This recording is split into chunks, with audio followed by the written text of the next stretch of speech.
بسم اللہ الرحمن الرحیم۔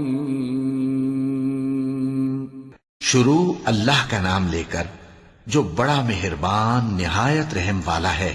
سب تعریف اللہ ہی کو ہے جس نے اپنے محبوب بندے محمد صلی اللہ علیہ وآلہ وسلم پر یہ کتاب نازل کی اور اس میں کسی طرح کی کجی اور پیچیدگی نہ رکھی بلکہ سیدھی اور سلیس اتاری تاکہ لوگوں کو عذاب سخت سے جو اس کی طرف سے آنے والا ہے ڈرائے، اور مومنوں کو جو نیک عمل کرتے ہیں خوشخبری سنائے کہ ان کے لیے ان کے کاموں کا نیک بدلہ یعنی بہشت ہے جس میں وہ ہمیشہ رہیں گے، اور ان لوگوں کو بھی ڈرائے جو کہتے ہیں کہ اللہ نے کسی کو بیٹا بنا لیا ہے۔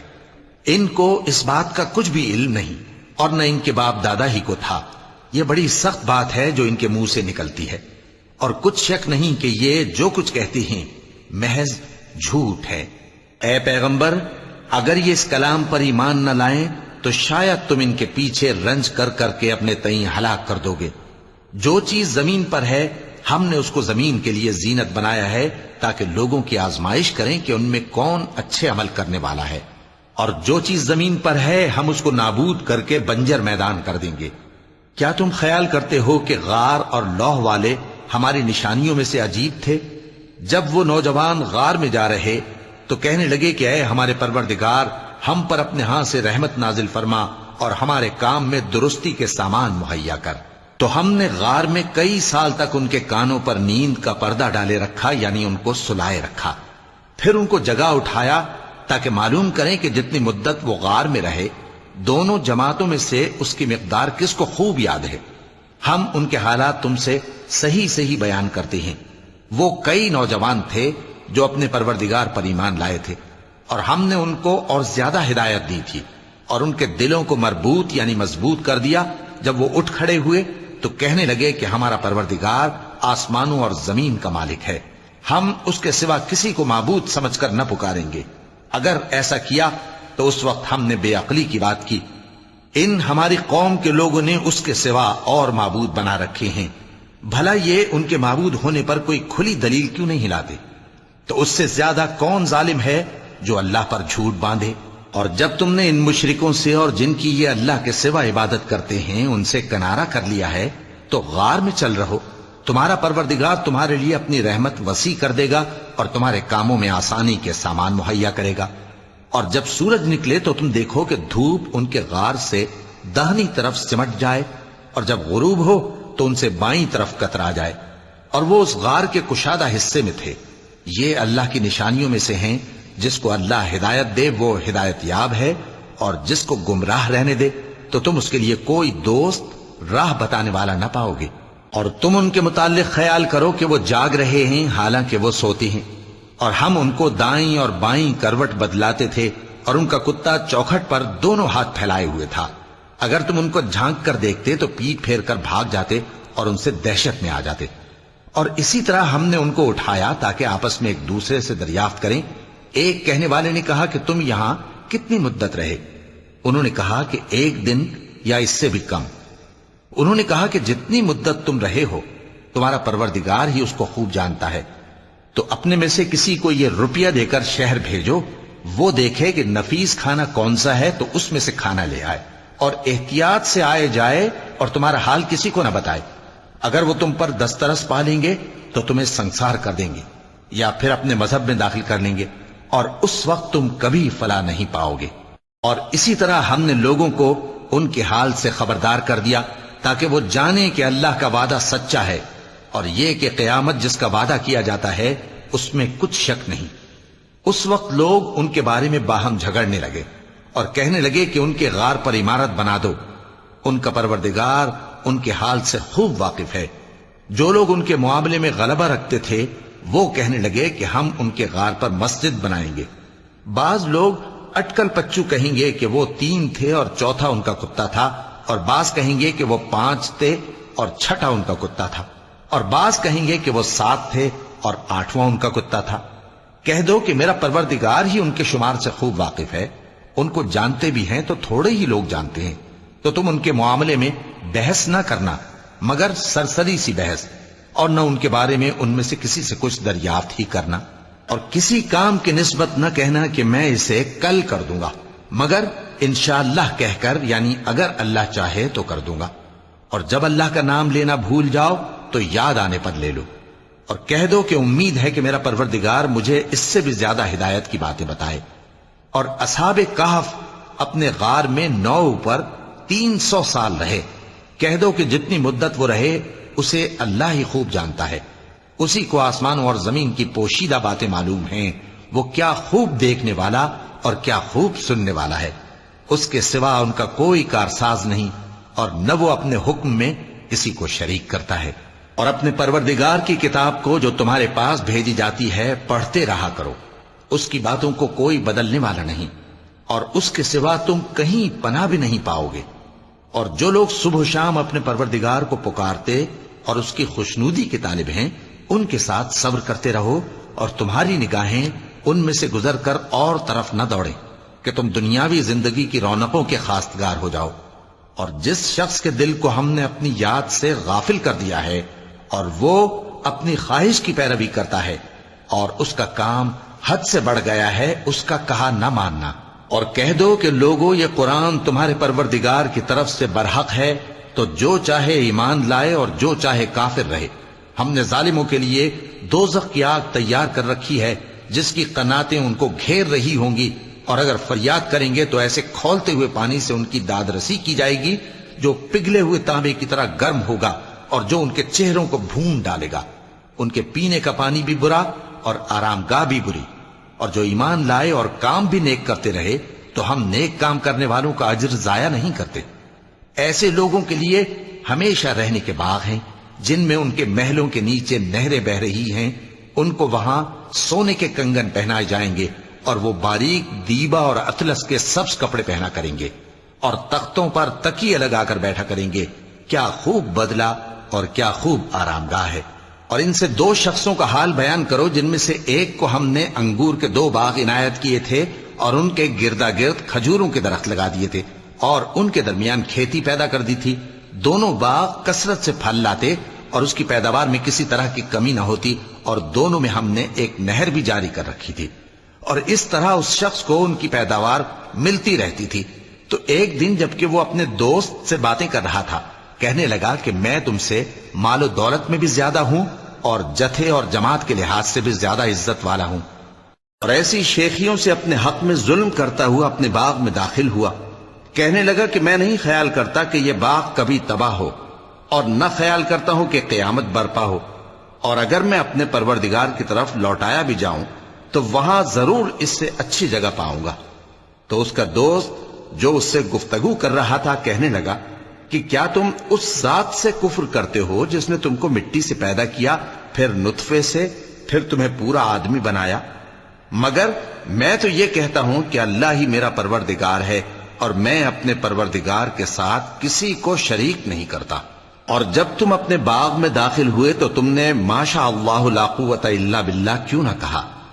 اگر تم مجھے مال و اولاد میں اپنے سے کمتر دیکھتے ہو تو عجب نہیں کہ میرا پروردگار مجھے تمہارے باغ سے بہتر عطا فرمائے، اور تمہارے اس باغ پر آسمان سے آفت بھیج دے تو وہ صاف میدان ہو جائے، یا اس باغ کی نہر کا پانی گہرائی میں اتر جائے تو پھر تم اسے تلاش نہ کر سکو، اور اس کے میووں کو عذاب نے آ گھیرا اور وہ اپنی چھتریوں پر گر کر رہ گیا، تو جو مال اس نے اس پر خرچ کیا تھا اس پر حسرت سے ہاتھ ملنے لگا اور کہنے لگا کہ کاش میں اپنے پروردگار کے ساتھ کسی کو شریک نہ بناتا۔ اس وقت اللہ کے سوا کوئی جماعت اس کی مددگار نہ ہوئی اور نہ وہ بدلہ لے سکا۔ یہاں سے ثابت ہوا کہ حکومت سب اللہ کی ہے، جو معبود برحق ہے وہی بہترین ثواب عطا کرنے والا اور بہترین انجام لانے والا ہے۔ اور ان سے دنیا کی زندگی کی مثال بھی بیان کر دو کہ وہ ایسی ہے جیسے پانی جسے ہم نے آسمان سے برسایا تو اس کے ساتھ زمین کی پیداوار مل کر نکلی، پھر وہ چورا چورا ہو گئی کہ ہوائیں اسے اڑاتی پھرتی ہیں، اور اللہ تو ہر چیز پر قدرت رکھتا ہے۔ مال اور بیٹے تو دنیا کی زندگی کی رونق و زینت ہیں، اور نیکیاں جو باقی رہنے والی ہیں وہ ثواب کے لحاظ سے تمہارے پروردگار کے ہاں بہت اچھی اور امید کے لحاظ سے بہت بہتر ہیں۔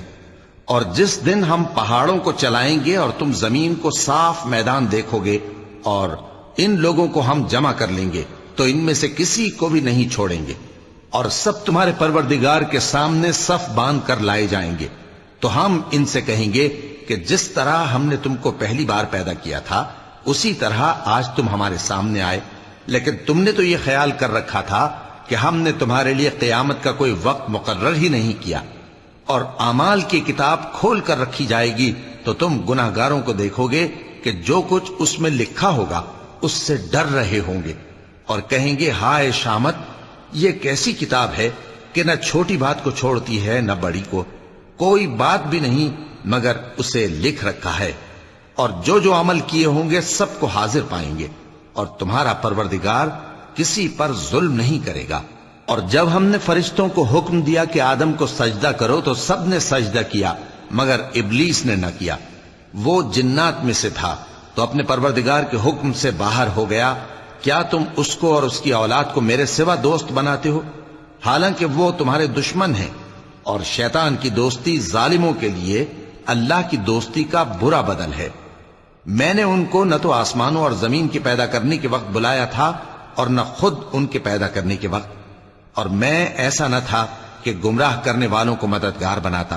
اور جس دن اللہ فرمائے گا کہ اب میرے شریکوں کو جن کی نسبت تم معبود ہونے کا گمان رکھتے تھے بلاؤ، تو وہ ان کو بلائیں گے مگر وہ ان کو کچھ جواب نہ دیں گے، اور ہم ان کے درمیان ہلاکت کی ایک جگہ بنا دیں گے، اور گناہگار لوگ دوزخ کو دیکھیں گے تو یقین کر لیں گے کہ وہ اس میں پڑنے والے ہیں، اور اس سے بچنے کا کوئی راستہ نہ پائیں گے۔ اور ہم نے اس قرآن میں لوگوں کے سمجھانے کے لیے طرح طرح کی مثالیں بیان فرمائی ہیں، لیکن انسان سب چیزوں سے بڑھ کر جھگڑالو ہے، اور لوگوں کے پاس جب ہدایت آ گئی تو ان کو کس چیز نے منع کیا کہ ایمان لائیں اور اپنے پروردگار سے بخشش مانگیں، بجز اس کے کہ اس بات کے منتظر ہوں کہ انہیں بھی پہلوں کا سا معاملہ پیش آئے یا ان پر عذاب سامنے سے آ جائے۔ اور ہم جو پیغمبروں کو بھیجا کرتے ہیں تو صرف اس لیے کہ لوگوں کو اللہ کی نعمتوں کی خوشخبریاں سنائیں اور عذاب سے ڈرائیں، اور جو کافر ہیں وہ باطل کی مدد سے جھگڑا کرتے ہیں تاکہ اس سے حق کو پھسلا دیں، اور انہوں نے ہماری آیتوں کو اور جس چیز سے ان کو ڈرایا جاتا ہے اسے ہنسی بنا لیا ہے۔ اور اس سے بڑھ کر ظالم کون، جس کو اس کے پروردگار کی آیات کے ذریعے سمجھایا گیا تو اس نے ان سے منہ پھیر لیا، اور جو اعمال وہ آگے کر چکا اس کو بھول گیا۔ ہم نے ان کے دلوں پر پردے ڈال دیے کہ اسے سمجھ نہ سکیں، اور کانوں میں ثقل پیدا کر دیا ہے کہ سن نہ سکیں، اور اگر تم ان کو رستے کی طرف بلاؤ تو کبھی رستے پر نہ آئیں گے، اور تمہارا پروردگار بخشنے والا صاحب رحمت ہے۔ اگر وہ ان کے کرتوتوں پر ان کو پکڑنے لگے تو ان پر جھٹ عذاب بھیج دے، مگر ان کے لیے ایک وقت مقرر کر رکھا ہے کہ اس کے عذاب سے کوئی پناہ کی جگہ نہ پائیں گے۔ اور یہ بستیاں جو ویران پڑی ہیں، جب انہوں نے کفر کر کے ظلم کیا تو ہم نے ان کو تباہ کر دیا، اور ان کی تباہی کے لیے ایک وقت مقرر کر دیا تھا۔ اور جب موسیٰ نے اپنے شاگرد سے کہا کہ جب تک میں دو دریاؤں کے ملنے کی جگہ نہ پہنچ جاؤں ٹلنے کا نہیں، خاص صدیوں چلتا رہوں، پھر جب وہ دونوں ان دریاؤں کے سنگم پر پہنچے تو اپنی مچھلی بھول گئے، پھر اس مچھلی نے دریا میں سرنگ کی طرح اپنا راستہ بنا لیا۔ جب آگے چلے تو موسیٰ نے اپنے شاگرد سے کہا کہ ہمارا کھانا لاؤ، اس سفر سے ہم کو بہت تکان ہو گئی ہے۔ اس نے کہا کہ بھلا آپ نے دیکھا کہ جب ہم نے اس چٹان کے پاس آرام کیا تھا تو میں مچھلی وہیں بھول گیا، اور مجھے آپ سے اس کا ذکر کرنا شیطان نے بھلا دیا، اور اس مچھلی نے عجیب طرح سے دریا میں اپنا راستہ بنایا۔ موسیٰ نے کہا یہی تو وہ مقام ہے جسے ہم تلاش کرتے تھے، تو وہ اپنے پاؤں کے نشان دیکھتے دیکھتے لوٹ گئے۔ وہاں انہوں نے ہمارے بندوں میں سے ایک بندہ دیکھا جس کو ہم نے اپنے ہاں سے رحمت خاص سے نوازا تھا، اور اپنے پاس سے ایک خاص علم بخشا تھا۔ موسیٰ نے ان سے جن کا نام خضر تھا کہا کہ جو علم اللہ کی طرف سے آپ کو سکھایا گیا ہے، اگر آپ اس میں سے مجھے کچھ بھلائی کی باتیں سکھائیں تو میں آپ کے ساتھ رہوں۔ خضر نے کہا کہ تم میرے ساتھ رہ کر صبر نہیں کر سکو گے، اور جس بات کی تمہیں خبر ہی نہیں اس پر صبر کر بھی کیسے سکتے ہو؟ موسیٰ نے کہا اللہ نے چاہا تو آپ مجھے صابر پائیے گا، اور میں آپ کے ارشاد کے خلاف نہیں کروں گا۔ خضر نے کہا اگر تم میرے ساتھ رہنا چاہو تو شرط یہ ہے مجھ سے کوئی بات نہ پوچھنا، جب تک میں خود اس کا ذکر تم سے نہ کروں۔ تو دونوں چل پڑے، یہاں تک کہ جب کشتی میں سوار ہوئے تو خضر نے کشتی کو پھاڑ ڈالا۔ موسیٰ نے کہا، کیا آپ نے اس کو اس لیے پھاڑا ہے کہ سواروں کو غرق کر دی؟ یہ تو آپ نے بڑی عجیب بات کی۔ خضر نے کہا، کیا میں نے نہیں کہا تھا کہ تم میرے ساتھ صبر نہ کر سکو گے؟ موسیٰ نے کہا کہ جو بھول مجھ سے ہوئی اس پر مواخذہ نہ کیجیے اور میرے معاملے میں مجھ پر مشکل نہ ڈالیے۔ پھر دونوں چلے، یہاں تک کہ رستے میں ایک لڑکا ملا تو خضر نے اسے مار ڈالا۔ موسیٰ نے کہا کہ آپ نے ایک بے گناہ شخص کو ناحق بغیر قصاص کے مار ڈالا، یہ تو آپ نے بری بات کی۔ خضر نے کہا، کیا میں نے نہیں کہا تھا کہ تم سے میرے ساتھ صبر نہیں ہو سکے گا؟ انہوں نے کہا کہ اگر میں اس کے بعد پھر کوئی بات پوچھوں یعنی اعتراض کروں تو مجھے اپنے ساتھ نہ رکھیے گا کہ آپ میری طرف سے عذر کے قبول کرنے میں حد کو پہنچ گئے ہیں۔ پھر دونوں چلے، یہاں تک کہ گاؤں والوں کے پاس پہنچے اور ان سے کھانا طلب کیا۔